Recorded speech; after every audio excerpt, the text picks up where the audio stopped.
In the previous video we were looking at the Young's double slit experiment, but there was a key factor that we didn't address, and that's the fact that the interference pattern is affected by diffraction as well. So we need to refer back to subtopic 9.2, which was about single slit diffraction. What we saw there is that if we have light passing through a single slit, then that light is going to be diffracted and produces a diffraction pattern. So light through a single slit, and that diffraction pattern that we saw is fairly characteristic, the shape of it, and I'll put a diagram of that in just below these notes here. So we can see that the graph here is relative intensity versus the angle from the central position. So relative intensity basically means that we've just sort of written it as a percentage of the maximum. So this would correspond to 100% of the intensity. And that will help to keep things a bit aligned as we go through the rest of this video. We can see that the width of that diffraction pattern is determined by this point here on either side of the diffraction pattern. That value is the value theta, and as we already saw in subtopic 9.2, theta is equal to lambda on b, where b is the slit width. Now if we increase that slit width, we're going to see a change in the relative intensity pattern, and to view that more effectively we'll have a look at a Desmos animation. So as you can see in this Desmos animation, as the slit width increases, the width of the central bright region decreases, and so that value of theta also gets smaller. So coming back to double slit interference now, if we consider light through double slits, and if we ignore the effect of single slit diffraction, what we would expect to see is an interference pattern of light and dark bands. So for light through double slits, and as I said, ignoring the effects of single slit diffraction. So that means that we're going to pretend that they don't actually occur, and just treating it mathematically. What we would expect to see is all these bright regions that have equal intensity.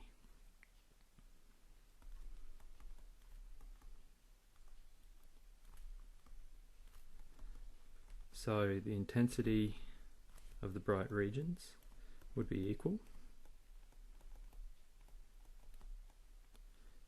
and again if we have a look at a diagram of that, and I'll just insert that below again. So note here we have the same axes, so we've still got relative intensity on the vertical axis and angle on the horizontal. Now the quantity that was important here was this distance out to the side. On this graph that value represents the angle. We could then convert that to a distance, and the equation that was relevant there was that S was equal to lambda d on lowercase d, where capital D is the distance to the screen and lowercase d is the separation of the two slits. If we keep the distance to the screen the same and the wavelength the same, then as the separation of the slits increases, the interference pattern will get closer together. So that value of S will decrease. And again, let's have a look at a Desmos animation to show that. In a similar manner to single slit diffraction, as we increase the slit separation for double slit interference, we'll see that the bright regions get closer and closer together, so the spacing of those bright regions decreases. Now the next step is to actually combine those two ideas and to see the effect of both single slit diffraction and double slit interference. So as light passes through double slits, we have both of those phenomena occurring.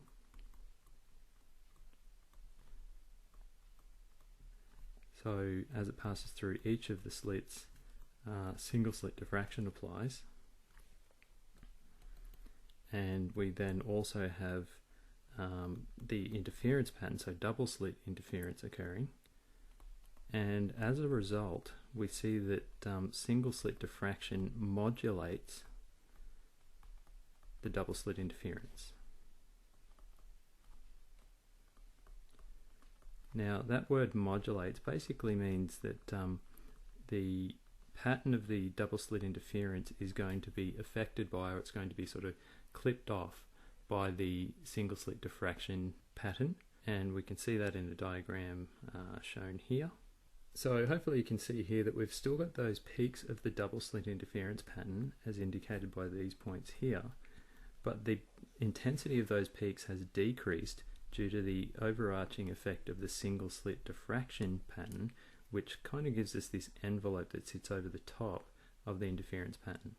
To make that a little bit clearer, we'll have a look at the Desmos animation again so we can see the effects of those two phenomena overlaid on top of each other. So looking at the double slit interference pattern and combining it with the single slit diffraction pattern, effectively all we need to do is multiply those relative intensities together, and that produces that combined pattern that we saw in the diagram before. So removing those two, you can see the overall pattern. Notice that the zeros of the interference pattern correspond to both the zeros of the diffraction pattern. So we have the zeros that represent the width of the diffraction pattern, and then we also have the zeros that correspond to the interference pattern as shown here.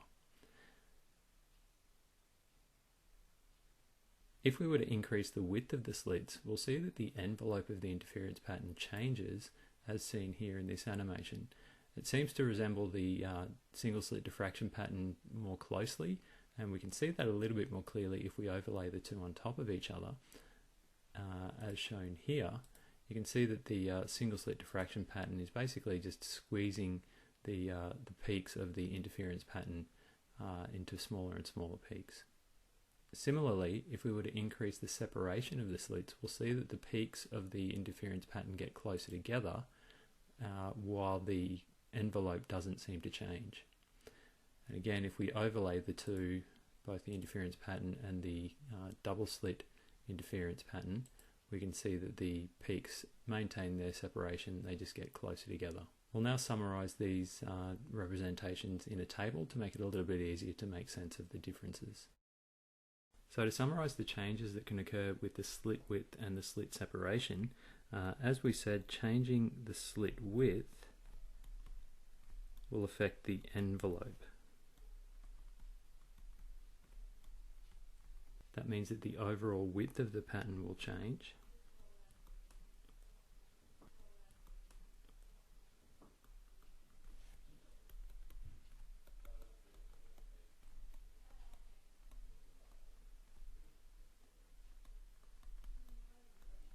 And changing the slit separation affects the spacing of those bright bands.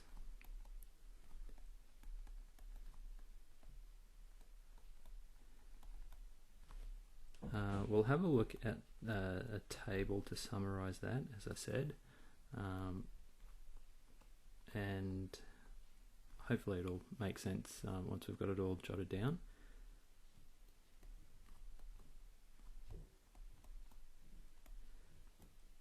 So if we consider a table with that information, so in this table we're going to have a narrow slit represented on the left hand column, and we'll call them broad slits on the right hand column, and looking across the rows we're going to have close spacing of the slits, and then wider spacing of the slits.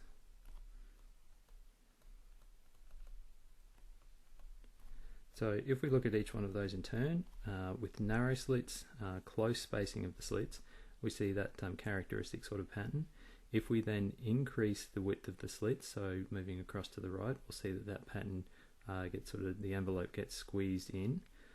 Looking down in the bottom left, the wider spacing of the slits with narrow slits means that we have more of those maximums appearing inside the same envelope. So you can see that the envelope here is the same as the envelope here.